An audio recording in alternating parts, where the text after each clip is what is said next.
welcome back to another Destiny 2 video. Today we'll be going over the exotic weapon review of the new hand cannon and Curse of Osiris, the Crimson. Now on how to obtain this weapon, since it is an exotic, the only way to get this weapon is from an exotic engram that can drop, or the faded engram from Xur. So basically if you don't have it, and you pick up the faded engram, it basically gives you an exotic you don't have yet. If you don't have the Crimson, it can give you a chance to give you the Crimson.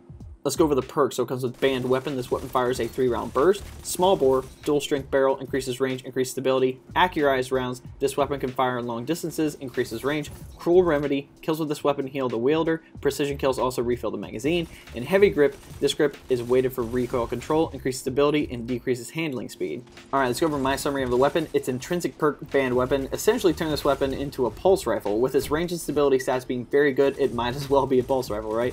It's unique to this weapon because no other hand cannons in D2 have 3-round bursts that we've seen so far. Its trait perk, Cruel Remedy, is one of the most interesting perks out there, I guess, out of all the exotic weapons that I've seen so far. Essentially, it turns this weapon into the D1 exotic pulse rifle, Red Death. Now, if you haven't played Destiny 1, Red Death is essentially this weapon. It's basically a reskin, but the only thing that Red Death didn't have on this weapon was the extra perk in Cruel Remedy, which allows for instant reloads on headshot kills. In all reality, this weapon is Red Death because both have 3-round bursts for the pulse rifle, and they both have great range stability, and it gives health back on kills, so it's essentially a reskin of the Red Death, which is kind of sad, but it's kind of interesting that they put it in hand cannon form.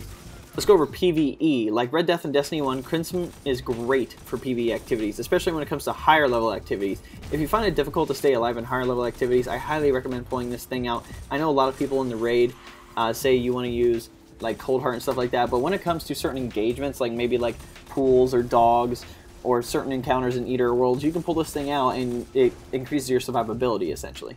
Alright, for PvP, in PvP this weapon performs just like a pulse rifle would. With its increased range and stability, it makes this hand cannon the best out of all the other hand cannons I've seen so far. Cruel Remedy also plays a huge factor whether you can survive certain engagements or not. It doesn't exactly have the same impact as the Devour perk would with the Voidwalker subclass, but it does give the ability to gain health back if you're using a subclass that doesn't allow for health regen, like Golden Gun, Night Stalker, I guess like Dawnblade and some other stuff like that. So it gives you a little more survivability when it comes to certain engagements and encounters. Plus having the mag reloaded after precision kill saves on reload time, so boom, you can get your health back, get the mag back, and just keep shooting people. It allows for, I guess, pretty quick engagements in my opinion. It's kind of like a little bit of a fast-paced weapon, but it can perform at a range, which I really like. Having this weapon perform at a range is extremely good, especially for hand cannons, considering hand cannons really aren't the best right now, I guess, in the Crucible, and having this hand cannon really changes the game when it comes to, I guess, all hand cannons. So I think definitely hand cannons can improve, but if you want to use one, this is definitely one that you should use. My final rating for this weapon is a 9 out of 10. Overall, this weapon is one of the best you can use in all activities, and I highly recommend using it in higher level activities. Obviously, there are some more PvE and PvP oriented weapons, but this one has a good mixture of both. It allows for health regen, it allows for instant reloads, it's 3-round burst. It's basically like the whole package when it comes to a hand cannon, or I guess any other weapon that you could want in Destiny 2.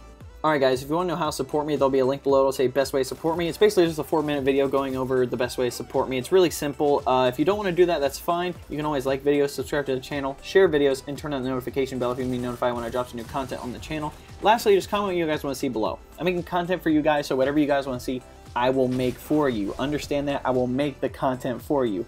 I want to entertain you. So if you want to see more weapon reviews, weapon comparisons, anything like that, what I think about Eater Worlds or anything like that, definitely just let me know in the comment section below. But anyway guys, I hope you enjoyed this video. We'll catch you next time.